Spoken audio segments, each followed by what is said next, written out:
Michael Simpson. He's director of KW Commercial.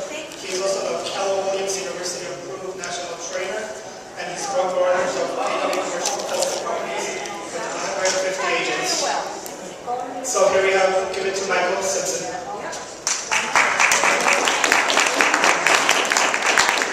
Hey guys, good afternoon. How's everybody doing today? Good. Lots of energy. I love it. They're working on the air, so bear with them as they start to cool down the room. I'm changing my presentation up a little bit because we don't have very much time.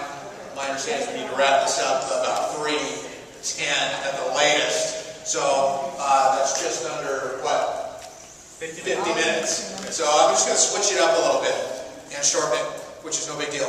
Let me get a flavor of the room now. How many of you are brand new in the room? Show of hands. 1 year or less.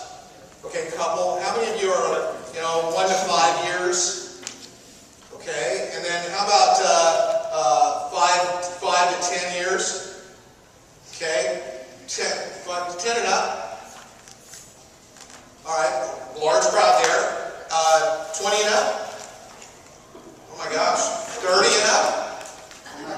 Okay, give me that. 40 and up?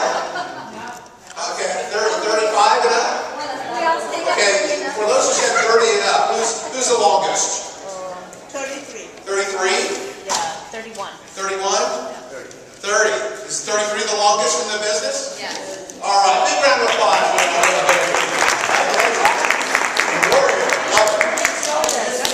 How many of you have ever sold a commercial transaction? Remember, commercial is 5 and up. Okay, raise your hands high if you've ever sold a commercial transaction firm. Okay, so real diverse room we have here today. So obviously, I can't teach you and train you in 50 minutes everything there is to know about commercial in that period of time. My goal would be to just kind of wet your whistle, wet your appetite a little bit. Open your minds to an opportunity that is out there, a huge opportunity of an additional revenue stream that you may be leaving on the table. I'd like to share, some of my stories with you, some of my experiences with you that I've had, because one of the things that I was able to do was I was able to carve out about 15 hours a week for commercial business. And it's funny because since I've been here today, just today alone, I've had conversations with some of you folks and some people walking around about this issue of focus. And at the time I was doing this, I decided to do this, I was extremely busy. I just came off a year where we did over 100 transactions, we did over 70 listings. My residential business was extremely busy. And so I had to stop it. I had to kind of push it over here and ignore it. And say, okay, during these 2 hours a day, I'm absolutely going to focus on my commercial business and the activities that I need to focus on to get that going. Because what would happen otherwise, I would always get sucked back into the residential world. And this is the number one thing that I want you to hear from me today, if you hear nothing else, is that you've got to stick to a schedule. You have to take a schedule and you've got to carve out some time and focus only on those activities or what's going to happen to your day. You're going to get sucked back in, and you'll never get there because you get sucked back into your daily activities. So that's the number one thing I want to point out to you. The other thing that I was able to do is I was able to create a lot of separation for myself, to be unique. And in today's industry, things are changing rapidly. Would you guys agree with that? Yes. Yes. The internet's everywhere. People are on their phones right now as we speak. You can get properties like this. The consumer, what do they need you for? What do they need us for nowadays? In the commercial world, it's even worse. You've got investors that are licensed. They have access to LoopNet. They have access to CoStar, which is where a lot of the commercial products are. Folks, the only reason they need us is for this right here, knowledge. They need us for our brains, our knowledge, our expertise, our skills, and our value. So one of the things that I was able to do real well is I was able to create items of value that separated me from everybody else. Some of you guys may be thinking, the other thing that happened is I always used to hear, well, you can't do commercial and residential at the same time. Well, I kind of disagree with that, and I think I've proven that that's not true. I think that if you're a residential agent and you're doing all residential activities all day, every day, and you're not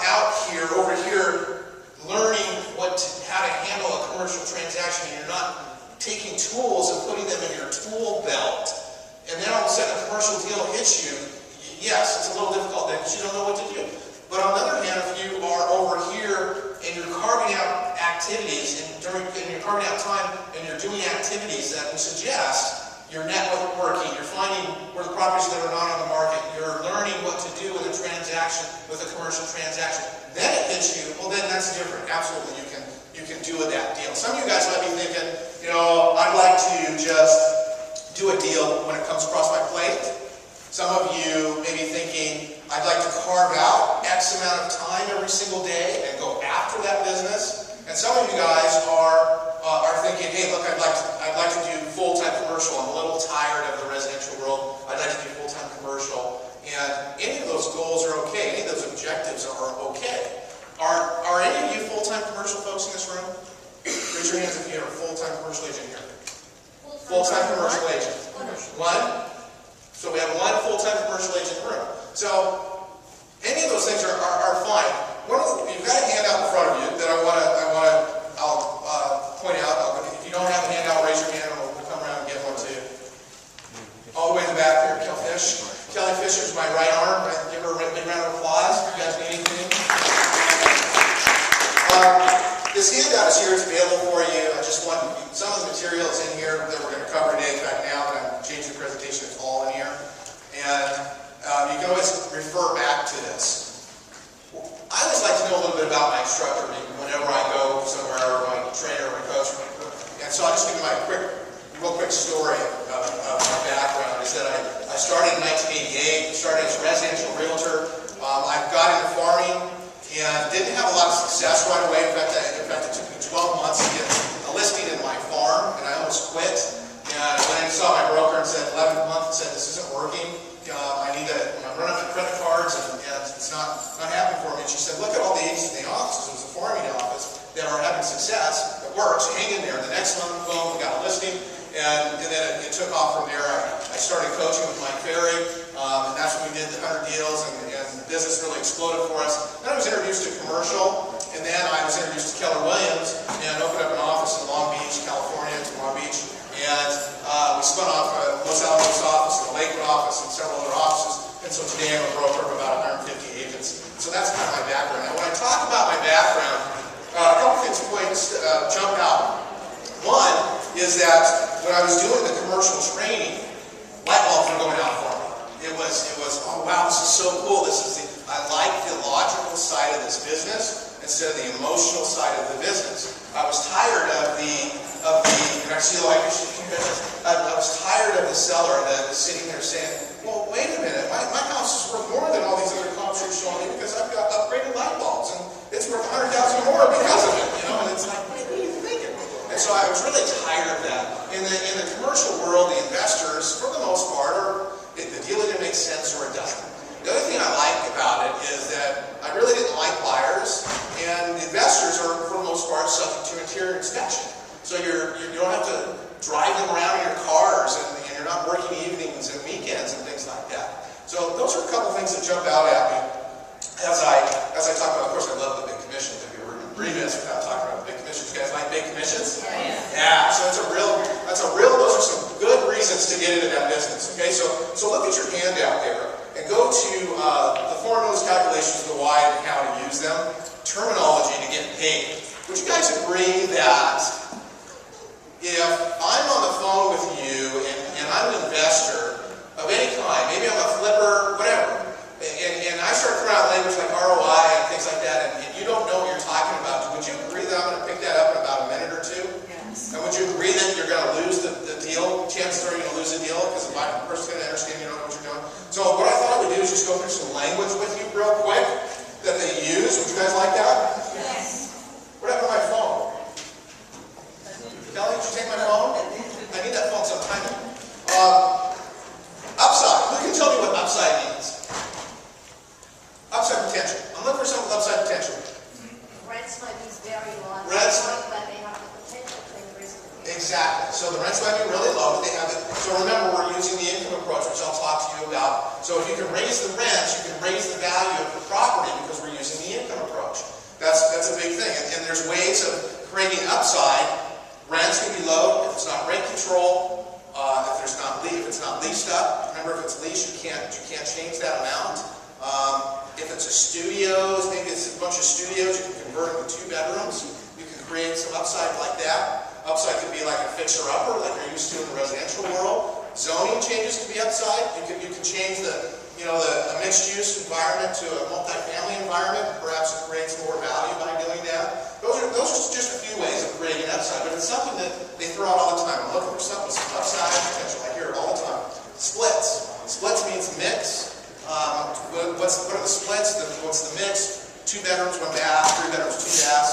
That's what that means. Master meter. Who knows what that means?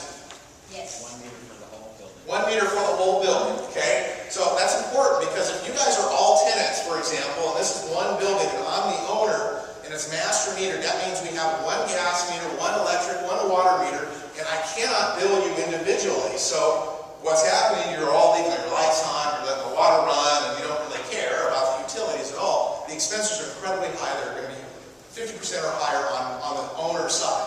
Now, what you can do is you can put in a system that's called RUBS, Renters Utility Billing System. And what all that is it's just a fancy way of coming in and putting in individual meters in each one of these units. And now all of a sudden I can bill you individually for your utilities and remove the expenses off of the owner's side and pass them on to the tenant's side. So that would be master meter. Horizontal or vertical is something that I hear all the time, or that I'll use all the time. I don't hear it all the time, but I'll use it all the time again because I'm trying to find ways of creating value and sounding unique, sounding different than everybody else. So are you investing, is your goal to invest horizontally or is your goal to invest vertically? So, and most people go, what? What does that mean? What are you talking about? And so again, horizontal would be, I want to invest all in one location for the most part, and vertical would be I'm going to go this way and I'm going to go this way and I'm going to invest, diversify. There's pros and cons, obviously, to doing both of those. Okay, so cost per door is a big thing. Cost per door is the most common term that I hear for a multifamily. And so let's say you have 10 units at $1 million. What's the cost per door? $100,000. So I'm looking for something right around $100,000 or less. Cost per door. Now, whenever I go across the country and I speak, I always hear this fear that comes up, and it's this fear that, well, you know, Michael, commercial brokers don't want to work with us. They won't work with us residential folks. Have you guys ever heard that? Yeah. Yeah, and do you have a fear of, you know, oh my gosh, I got to call this commercial broker, what am I going to say, what am I going to ask, what am I going to do? Do you have that as a fear sometimes? That's common, yeah, it's very common. And so, it's not so much they don't want to work with the residential folks. Here's what it is, it's that, how many of you like to work with agents on the other end of the deal that don't know what they're doing? Raise your hand. Yeah, everyone's laughing, see, you know. One hand went up because I don't think she understood the question. But you don't like to work, you don't want to work with agents who don't know what they're doing. Nobody does. And so the commercial broker does not want to work with somebody who doesn't know what they're doing. That's all that's about. So if you come across on the phone as a residential agent or somebody who doesn't know what they're doing, then no, they're going to say, oh, guess what, that's sold, or I don't want to send you that information. But on the other hand, if you come across as somebody who knows what they're doing and is professional, they don't mind working with you. So let's say that you get a call from a client or you see something on LoopNet or somewhere in the MLS and you want to get some more information, and now it's time to call this commercial broker. Okay, so a past client calls you and says, gosh, you know, Maria, right? Lupe, I know you sold my mom's house and I need some information on this property. All I have is a telephone number. Can you please look into it for me? What is Lupe going to say? Sure, absolutely. And so now it's time to call the commercial broker. What does she want to ask the commercial broker? There's one thing she wants to say. What is it? I want to get a, does anybody know? I want to get a setup sheet. Setup sheet is the term that you want to ask for. I want to get a setup sheet. So you're going to call a commercial broker and say, hey, can I get a setup sheet on that or a setup package on that property?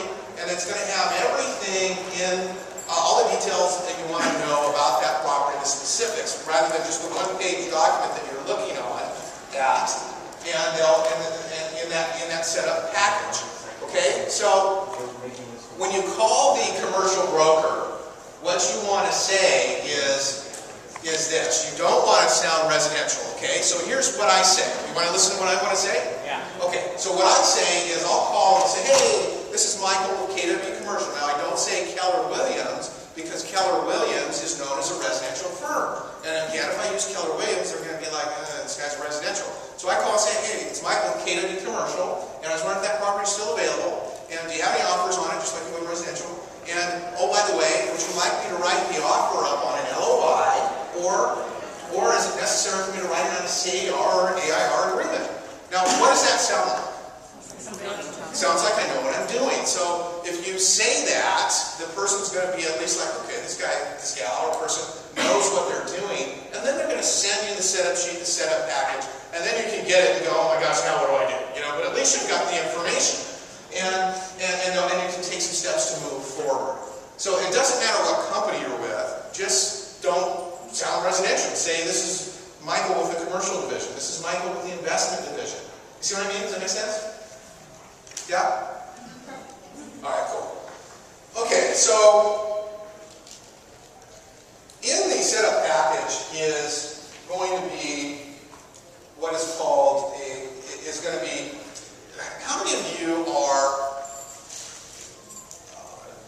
how many of you have seen agents that exaggerate their listings? I'll say that.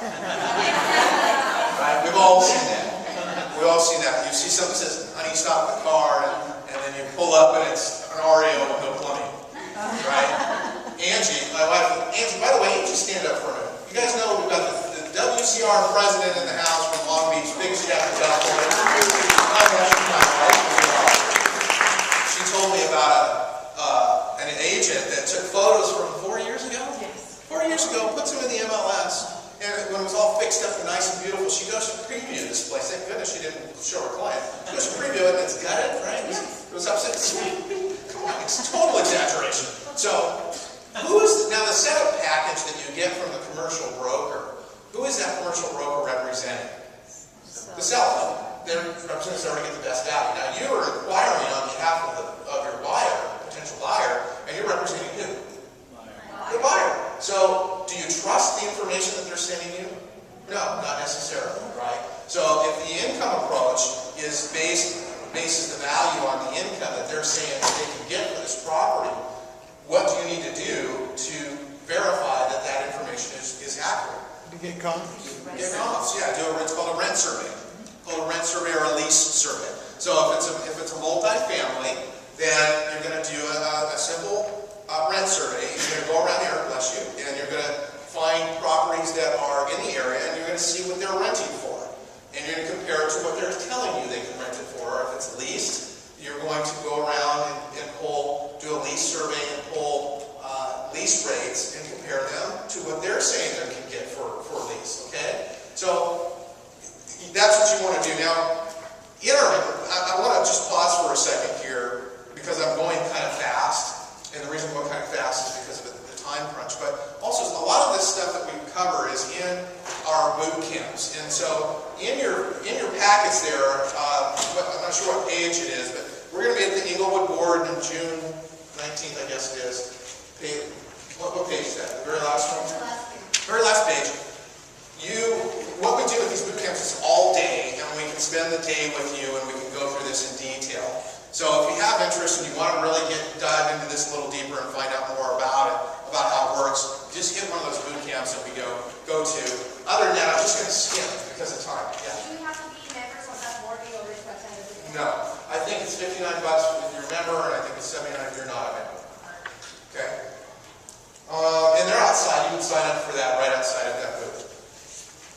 Okay, so number 3 there. See the formulas and calculations? One of the things that I've noticed is that realtors don't necessarily like numbers per se. And so we figured out in this boot camp how to simplify that process so you can learn gross rental requirements, vacancy factors, expense factors, return on investment, cap rates, all of that stuff throughout that day.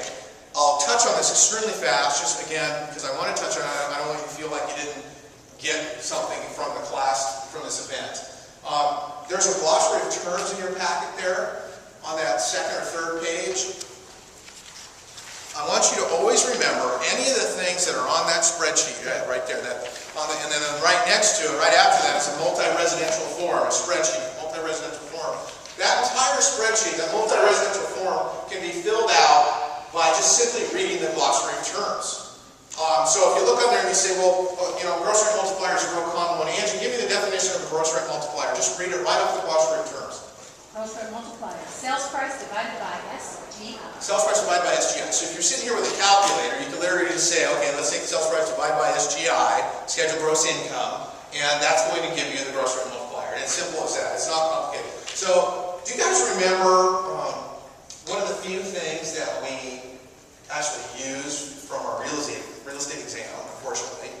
The different types of valuing property. You guys remember that? So the income approach, the comparable approach, cost approach. You guys remember that? Okay, so residential, we use the comparable approach. We're just going to pull comps, and we're going to use the comparable approach. The commercial approach, we're going to use the income approach. Vacant land, sometimes we'll use the cost approach, but we always tie it back into the income approach for the most part. So for the most part, in commercial world, you're always going to use the income approach. Okay? So what you're going to do is you're going to take all the income you can get from the property. You're going to look at it. The seller calls and says, hey, I'm thinking of selling my property. What's it worth? You're going to take all the income that you can get from this property, and you're going to add it all up. And you're going to say, okay, if it's 10 units at $1,000 a month, that's $10,000. And then multiply times 12, $120,000. And then you're going to take a 5% vacancy factor and a 35% expense factor. You're going to subtract that out. It's going to give you net operating income. And then you're going to have a payment that the buyer is going to have based on their down payment, 30, 40% down, 67% loan. They're going to have a payment. You're going to subtract it. And then hopefully you've got something left over, some sort of cash flow. So when you're looking at return on investment, that's the procedure that you follow. And again, in the boot camp, I'll walk you through step by step how you do that. But that's the procedure you follow. And then you take that down payment. Somebody read to me on that glossary of terms the definition of return on investment. Anybody? Rate of return on down payment, cash flow divided by down payment. Cash flow divided by down payment. So that's all when the buyer, when people are looking at their return on investment, you got to know that number. It's really important that you know that number so you can tell an investor what their return is. They want to know what the return is on anything that they do. So you want to be able to give them that number, okay? So when we are pulling, what we're going to do for the income property approach is we're going to pull comps. And we're going to pull comps just for the simple process of getting three things. You might want to write this down. We're going to get an average gross rate multiplier, we're going to get an average cap rate, and an average return on investment. Those are the numbers we're looking for. Okay, if it's multifamily, we're going to use gross rate multiplier. If it's lease, we're going to use cap rate. So we're going to pull comparable number 1 from this property, comparable number 2, number 3, number 4, number 5. Then we're just going to take the averages, and then we're going to multiply that times the income that seller is currently getting, and that's going to give us the value. Okay? So I know that's fast, and I know that you probably are not getting that 100%, and that's fine. I just want you to have a general idea of how it works. If you want to get the specifics, then show up at the boot camp. But what I'd like to spend most of the time on is talking about how you get the business. Because it doesn't necessarily matter how you do these formulas and calculations if you don't have any leads, right? So I thought I'd spend most of the time on that, okay? Is that all right? Yes. All right, so how many of you are using scripts in your residential business? Only 2 people in the room, 3 people in the room? Let me ask that question again. How many of you are using scripts in your business? Raise your hands. Scripts. Yeah, scripts. Okay, let me ask again the last time. How many of you are using scripts in your business? Okay. How many of you don't use scripts in your business? How many of you don't care? Okay, you got to use scripts. You got to use scripts because if you're using a script, whether you like it or not. See, you're just changing it every single time. So you need to use scripts. Otherwise, you're just doing it. It's real important that you use scripts. Now, one of the things I'd like to talk about is the number 1 goal when we've got somebody in front of us. Maybe it's an internet lead, or maybe they're on the phone. What's our number 1 goal when I've got somebody sitting here like this? What's my number 1 goal? Get an appointment. Right. Why? Face to face, that's where you really connect. Yeah, face to face. That's where we really connect. Because if I can't build rapport with you, then you're certainly not going to work with me no matter how smart I am, right? So I've got to do that. And the only place to do that is face to face. So Would it be helpful if I gave you some scripts on what I used to get an appointment? Yes. Okay. One of the things that I hear a lot, like I said before, is they say things like, I'm looking for something that makes sense on the phone. And some of you guys, if you ever had investors call you, or if you spoke with them, your experience with that, or I'm looking for something with upside potential, or I'm looking for something that pencils out. Well, none of that stuff makes sense at all. And so another reason for getting the in-person appointment is so that we can understand what they mean when they say that, and to help them understand what they mean when they say that. Because what it means to what's your name? Ernie. Oh, that's right. Ernie. What's that? Hey, my broker buddy. I can see. You look better with your jacket off. What Ernie means when he says something that makes sense means something different to Luby, right? So, and what happens if I think I know what Luby means, and I start sending her properties, and it's not what she means at all, what's Luby going to do? You can find someone else. What? Find someone else. Find someone else. She's going to move on. So it's really important that I understand, and having her come to the office is how I do that. Okay? Now I'm going to go super fast. I'm going to shift gears on you because I think I can do this in time. And I'm going to jam a bunch of information at you and hope it works out. Okay, so this is what I call the 7 biggest mistakes that people make. And then I'll circle back to getting the appointment. Am I okay, Kelly? All right.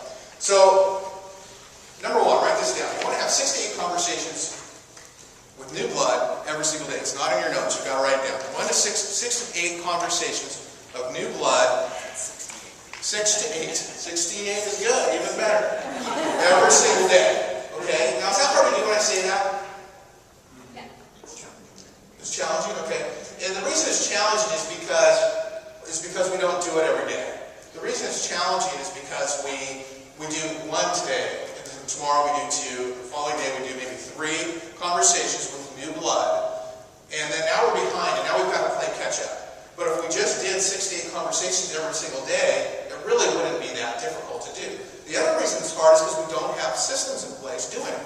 So you want to have 4 systems, write this down, you want to have 4 systems that are driving leads to you so that you can have 6 to 8 conversations every single day.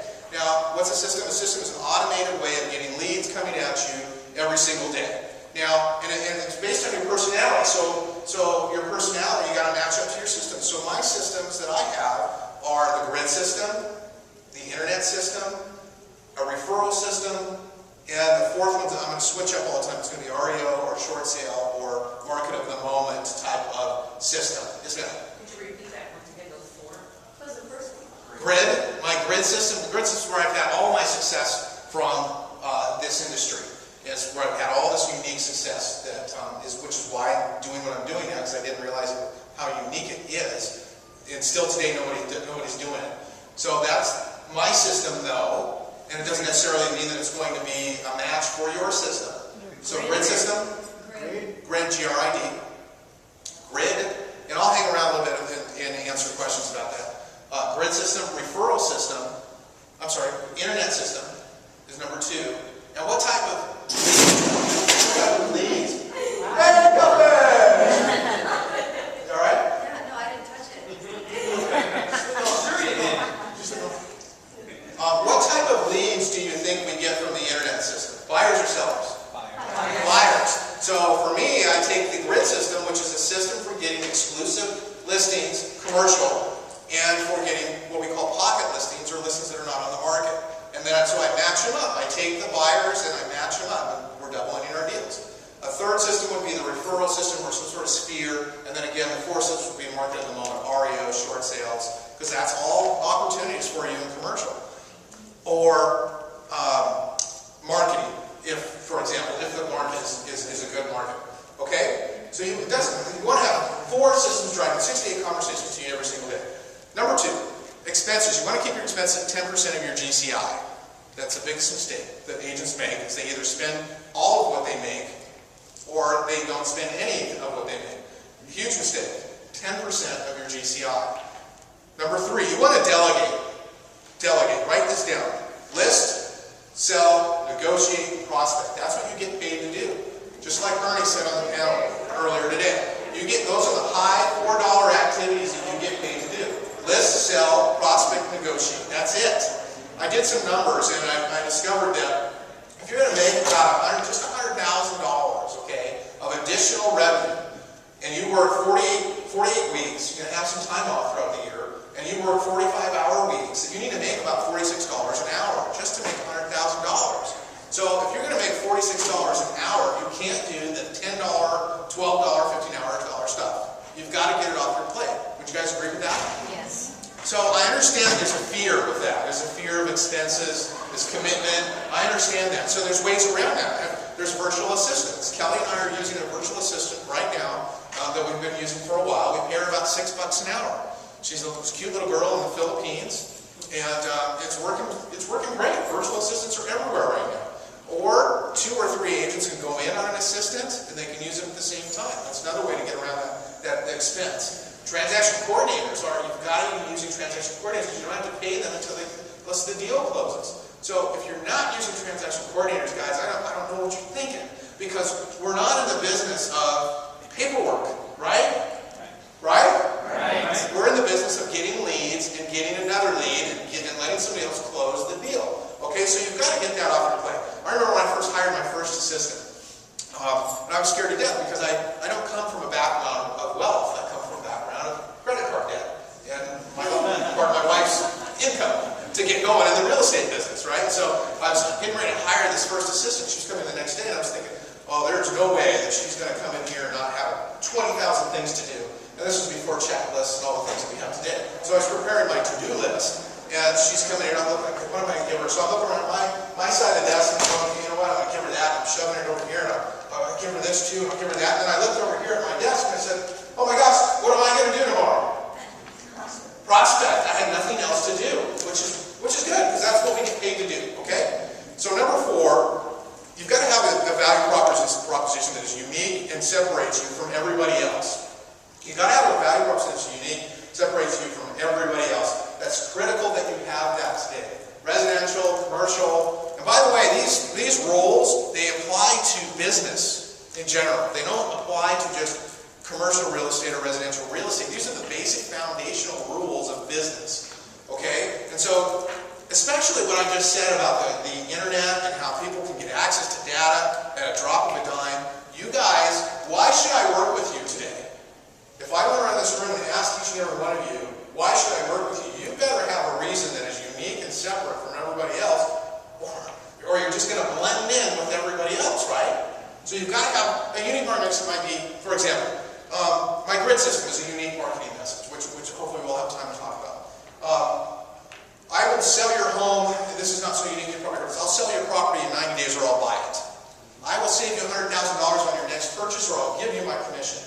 Call me out on the car about my unique trade program. What is your financial freedom point?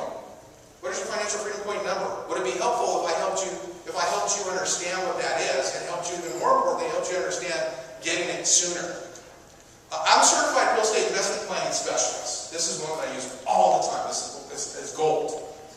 Because and by the way, in our boot camps, what we do is boot camp 1, boot camp 2, boot camp 3. At the end of boot camp 3, you receive certificates that you're a certified real estate investment planning specialist, which stands for CREEPS. And so you can market yourself as a creep.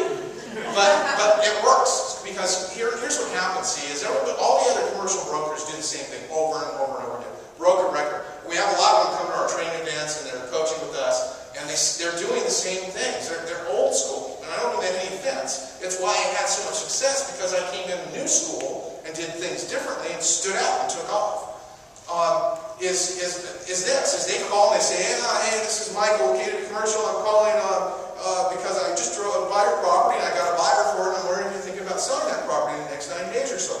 Over and over again, broken record. So what we do is we come across differently. We're going to come over and say, hey, listen, I'm a certified real estate investment planning specialist, and I was wondering if you happen to have a written real estate plan. Because I've noticed that most of the people I talk to do not have a written real estate investment plan. Do you happen to have a written real estate investment plan? And so what's this person saying when I ask them that question? What are they saying? So it's just those things that we're doing are just to intrigue. They're just to capture interest. That's all it's for, and to separate, so that if everybody else in the room is handing this person cards, their business card, give me a call if I can help you, give me a call if I can help you. And I come across and I see something different. Now I'm saying, well, wait a minute, what he was saying some pretty cool stuff. I don't know what it meant, but it's different than everybody else, okay? So you've got to have a value proposition that's unique and separates you from everybody else. Okay, if you have a value proposition that is unique and separates you from everybody else, what's going to happen is you're going to have rules that you can apply, which leads me to my next biggest mistake, is not having rules. So rules would be, don't work with anyone unless they meet you in person. That would be a simple rule. Don't work with somebody unless they sign an agreement. The agents that I talk to all the time, I ask them, do you have a buyer-broker agreement on this? No. Why not? What are you thinking? And by the way, when you go to arbitration for procuring cause, because I'm an arbitrator, one of the first things we look at is who has the buyer-broker agreement. And then it's weighed heavy toward who should get that commission. Get a buyer-broker agreement. In the commercial industry, I have what's called a confidentiality agreement that I use that is super light. It's not an exclusive. And I'll have them sign that, otherwise I'm not going to work with them. Okay, so let me just recap this real quick for you. Number one, how many conversations do you want to have every single day? 6 to 8. 6 to 8. And how many systems do you want to have to do that? 4. 4. And number 2, expenses are how much of GCI? 10%. And number 3 is delegate. And you want to list, sell, negotiate, and prospect only, right? Or at least 20% of your 80% of your day should be doing those activities. Number 4, you must have value propositions unique, separates you from everybody else. Number 5, you want to have rules to follow. And number 6 is model. Model. Have you ever seen the agent, and I think we were talking about this on the panel, somebody was talking about this on our panel this afternoon, the agent that goes and they'll ask questions, and then they'll go over here and they'll ask another question, and they'll go over here and they'll ask another question about how to do something, and they'll go over here and they'll keep asking the same question. They're getting ready to get ready to get ready to get ready. Remember we were talking about this. And don't do that. Just take action. Find somebody who is having success in the area that you want to have success in, and just follow what they're doing. You don't have to reinvent the wheel. I remember when I first got in the business, I latched onto the number 1 agent in the office, and I said, I'll be a sponge. Just tell me what to do, and I'll do it. And I did, and I was off and running. Then I got a coach, Mike Ferry, as you've heard me say, and boom, 100 deals. And then when I got a commercial, I got a mentor, and then I got a coach, and boom, top 3 in the nation. See, you don't have to reinvent the wheel. Let me hear you say this. Read this back to me. People have gone before me. 1, 2, 3. People have gone before me. One more time, a little more enthusiasm. 1, 2, 3. Okay, now I messed that up. One last time. 1, 2, 3. People have gone before me. All right, there you go. You don't have to reinvent that wheel, okay? So, number 7, and one of the biggest, most common mistake that we see, and the last mistake, is OMG, as my daughter likes to say, is not treating your business like a business, not taking charge of your business. See, what we do, and I'll give you the buyer example, and then I'll loop this back to how to get the appointment, because the buyer example is the easiest example to do. What happens is most of the time, the phone will ring, and by the way, the typical top producer, when the phone rings, they're not sitting around waiting for the phone to ring. So they're not sitting here answering the phone. They have a schedule, and they're following that schedule, and they're sticking to that schedule. They're active. They're very proactive. But let's say they're doing a follow-up call or an outbound call, and the typical buyer, what the typical agent doesn't do is, the typical agent flies by the seat of their pants, and they just react throughout the day. They take a call, oh, sure, I'll go do that. Okay, sure, I'll go do that. Oh, sure, I'll go do that. And they're just flying by the seat of their pants. They get the call, and the buyer says, hey, I'm calling on 123 Anywhere Street. And the agent says, oh, okay, what can I tell you about? Well, what's the price? Well, it's $1.5 million. And what's the address? Well, it's 123 Anywhere Street. And what's the cap rate on that? Well, it's 7. What's the income on that? Well, it's $100,000 a year. And then what's the buyer do now that I'm done giving them all the information? Hang on. Thank you very much for calling my agent. And now they go somewhere else. Don't do that. Take charge of the conversation. Be the doctor, like I like to say. Be the doctor, not the head nurse. Now, what's the doctor do? Ask questions, yes. And the other thing that they do is they're very efficient. They go from appointment, getting back to delegating. They let the nurse do everything else, and then they come in and they go boom, boom, boom, boom, boom. Appointment to appointment to appointment to appointment. Extremely efficient. The other thing they do is they have extreme confidence, don't they? Yes. You guys ever had surgery in here, anybody? Yes. I had a knee surgery about 3 years ago when I blew my ACL. And could you imagine me going to my doctor and saying, you know what, doctor, I think you should come in from the top, you know, because I don't think you should do it this way. You know, right? We would never do that, would we? But yet, when we have some friend of a client says, hey, you know what, that's up north, says, well, up north they did it this way, so you should do it this way too. We do it. We let them control our business. Stop doing it, okay? Take control of your businesses and operate like a business. Who is the experienced professional realtor? You or the client? I'm sorry, let me ask that question again. Who is the experienced professional person? You or the client? Yeah, so take control of the situation, right? Take control of that situation. Here's what I think you should do. Okay, I think you should, when the call comes in, you should take it like this. You should say, hey, it's Michael, I'm calling, it's Michael with the commercial division, and they're going to say, yeah, I'm calling 123 Anywhere Street. And I'm going to say, oh, great, what can I tell you about that? And they're going to say, well, what's the income on that? Well, it's $100,000 a year. And what's the cap rate on that? I'll say, well, let me look that up. And while I'm looking that up, what cap rate are you looking for? And what's important to you about your next investment purchase? See, I'm simply going to spin it on them. That's why Scripture is so important. Then you spin it on them, and you're taking control of that conversation. And now I'm going to lead them, getting back to how you did appointment, I'm going to lead them through scripts to why it's important for them to come into the office. Now, do you guys know that most of the properties that the commercial folks are looking for are not necessarily just on the MLS? You guys know that? So it's not like if somebody comes into the office and says, I'm looking for this and this and this, I'm going to go over here and say, okay, let me just print a list for you. Right? You guys know that for the most part? Right. Okay. Well, the investors know that. So they get that too. They understand that a lot of properties are not necessarily right here available. So it's super easy to get an appointment with them because all you have to do is ask them questions that help them understand that it's important that they come in. So I'm going to say things like, after I've done that other dialogue, I'm going to say things like, are you looking for properties that are only on the market, or are you looking for a good deal? Well, what are they going to say? A good deal, of course. So see, I'm going to ask them questions to help them understand, you need to come in the office, and then I'll help you find these properties that are not necessarily available on a list. And it's a super easy way to get an appointment, okay? All right, how you guys doing? Is it cool enough in here? They're working on it. All right, so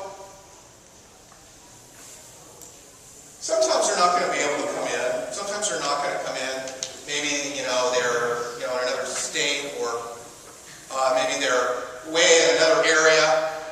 And so what I'll do is I'll send them what I call a criteria sheet, and I'll get them up, and it's just basically a list of questions that I'm going to ask them, the same questions that I would ask them if they were in front of me. Okay, it's called a criteria sheet. We also use what's called a confidentiality agreement. Confidentiality agreement is just a buyer-broker agreement that I revised, and the CAR agreement that we revised that just says that if you work with what's your name, Patty? Patty, if I send you 5 properties that are on my list, you're agreeing to purchase one of these properties directly through Michael. That's all it says. It doesn't mean that Patty can't work with Marcus or Lupe or Ernie. It doesn't mean any of that, okay? So now if Patty will come in and not sign this confidentiality agreement, why is that? Okay, all of those apply. She's not committed. She's maybe working with another agent. So, I had this situation where I was working with this buyer, this investor, on 2 properties, 2 big properties, and Angie probably remembers this. And they were going to write the offer tomorrow, and I was working late this one night, and I was preparing, analyzing these properties for them so that I can meet them tomorrow to write the offers. And then tomorrow comes around, Angie calls me and says, hey, where are you at? This is late. What time are you coming home? I'm like, hey, babe, I'll be home soon. So we're going to big commission, but I'll be home soon. And so tomorrow rolls around at the time, and it was like 2 o'clock, and they weren't there. And so I called them up and said, hey, where are you guys at? And so I think it was their cousin, I don't remember who it was, a cousin answers the phone. So hey, I'm glad you called because I'm sitting here getting ready to write the offers on those 2 properties and I had some questions. And I'm like, well, wait a minute, who are you and why are you writing the offers? So, well, you're the listing agent, aren't you? They knew I was not the listing agent, okay? But the deal was, it was a $300,000 commission. Okay? $300,000 commission. So, I mean, that's a lot. Is that a big commission? That's a huge commission, yeah. So, it's, you know, it's tempting for a cousin, a relative, or anybody to snake in there and take that deal. So, you've got to have things in writing. That's the point here. You've got to have things in writing. So, that's why I created the confidentiality agreement. So, now, I don't work with people unless they sign a confidentiality agreement. So, you know, some of you guys probably have learned that too the hard way, right? You had a buyer that promised they were going to work with you, and then all of a sudden they wrote something else up. And so now you use buyer-broker agreements, hopefully. Yes. Good. All right. Good to hear that. Okay. So LOI I spoke about. Letter of intent. That's what that is. Letter of intent. AIR, American Industrial Real Estate Association. That's another membership.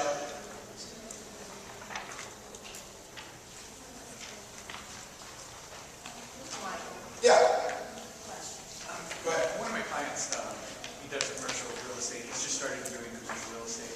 He was telling me about the opportunity that he has to work with these folks. And they told him, they said, well, for one of the deals, they're going to go with a lawyer because they don't want to pay the real commission. And I told him, I said, you know, what you need to figure out is a comparison sheet of cost, what it would cost to pay a lawyer versus what it would cost to pay you your commission. I was wondering, how would you handle that sort of situation if somebody... Yeah, let me do this. Let me come back to that. Because I'm going to wrap up, because they told me to wrap up on time, and it's freaking hot here. And we'll get you guys out of this room that don't want to be in this room. And if you want to ask questions, you can, and or ask about the grid system or anything else, you can come see me about that. What was the other organization? AIR, American Industrial Real Estate Association. I just want to wrap up that one of the things that I've come across is that there's this fear of working with investors and that they're so savvy and you know they're going to know that I don't want to do it and things like that. Guys, you go through one boot camp and you're going to know more than 90% of the investors that are out there. I can assure you. And here's why. It's because I just want to let you know you're going to be able to go another 15 more minutes because we started later. oh. Okay, no? Sorry. I just wanted to let you know because we wanted to give you the time, so we'll finish another 15 more. But he's breaking a sweat up here. Well, that's fine. Well, thank you for coming in. So, where was I? What was I saying? Grits. Oh, Grits. 90% Just more. call me grits. No, we're about 90% more knowledge. Oh yeah. So here's what happens. Here's what probably 80% of what I've done has just been the person that is a friend or a relative that has a little bit of money that wants to invest in real estate. That's the bulk of what I've done. The bread and butter. Now I've done some shopping centers, some big stuff, and some other things, but not a lot. And so those savvy folks are out there, super savvy, yes, but the majority are not. And so I want you to understand that, so that if you're thinking, you know, I'm not sure if I can do this, you can do this. Because if you think about it for a minute. If you have $300,000 to invest, okay, or you're a past client or a friend or whatever, you know, what can you buy? You've got to put down about 30% now in Southern California in order to get financing on a commercial property. So if you have $300,000, what can you buy? No, what price? How much can you afford? About $1 million. So if you start looking at what's out there for $1 million, you're not a whole lot. So my point is that is the majority of what's out there is that $300,000 investor, $500,000 investor, the small fish. They're small people, small fish. So you can get educated, you can get trained up really quick so that you can deal with those guys all day long. So don't be fearful of jumping into this business, into this industry. And the key to it is what I said, which is you've got to have a schedule. You've got to carve out an hour a day or 2 hours a day. Otherwise, you'll get sucked back in. You'll never have the success. But if you do that and you get trained up, you absolutely can have some success if you want it. Okay? So, like I said on my panel, I'm going to wrap up with this, and then I'll stick around for questions, is have fun, have some balance, don't take it so serious. We're not curing cancer here, right? And get some downtime. I hear all the time from people that never have vacations, never take time off. Don't do that, okay? So, come see us at one of our boot camps. Get signed up at the table in the back. I'll stick around if you guys have any questions, okay? Thanks for coming today.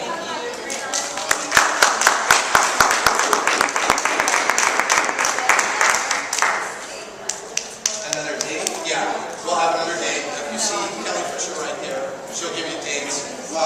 Hey, by the way, you can get some more help by going to Michael Simpson Systems, somewhere on your paper there. We've got 2 websites. One is Michael Simpson Systems. Go to the events calendar and you can see where we're training. You can go to a YouTube page that's there and you can watch video if you'd like, and you can find out where we're at, okay? I'll talk about the grid system for those of you who are interested. I'll kind of pull over here for the next 10 minutes.